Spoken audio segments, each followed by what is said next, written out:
Bienvenue dans la dernière vidéo de customisation de cette semaine, challenge réussi. Dans cette vidéo, je vais vous montrer comment rétrécir un pantalon qui serait trop grand. En brocante et d'occasion en général, on en trouve beaucoup de grandes tailles et ça peut permettre de les remettre à sa taille quand vous l'aimez. D'ailleurs, je vous montrerai même rapidement comment on peut faire aussi pour agrandir la taille, parce que ça arrive aussi dans l'autre sens. Le résultat est vraiment sympa.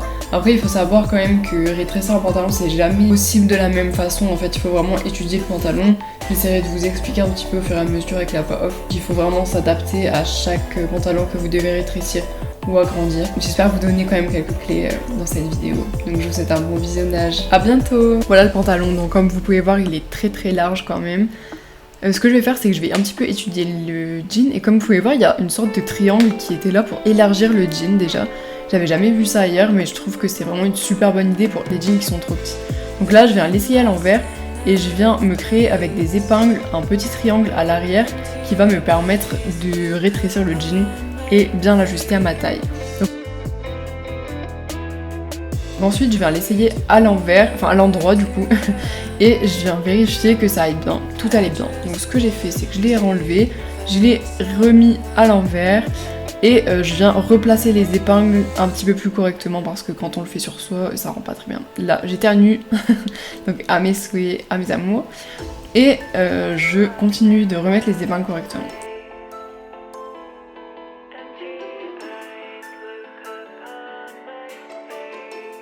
Et là, je me rends compte qu'il va y avoir cette étiquette marron en cuir qui va vraiment me déranger. Donc je vais être obligée de l'enlever, comme vous allez pouvoir le voir bientôt.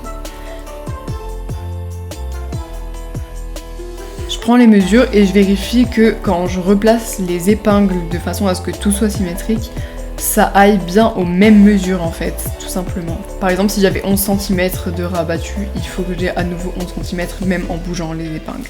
Et je viens coudre. Donc là, j'ai cousu au moins 3 ou 4 coutures pour être sûr que ça tienne. Il faut vraiment faire attention à ce que ce soit solide.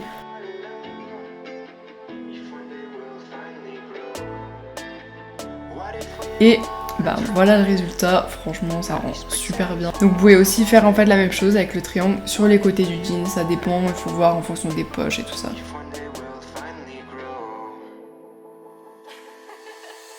Et ensuite je vais couper en fait le triangle qui me restait. J'espère que toute cette semaine vous aura plu.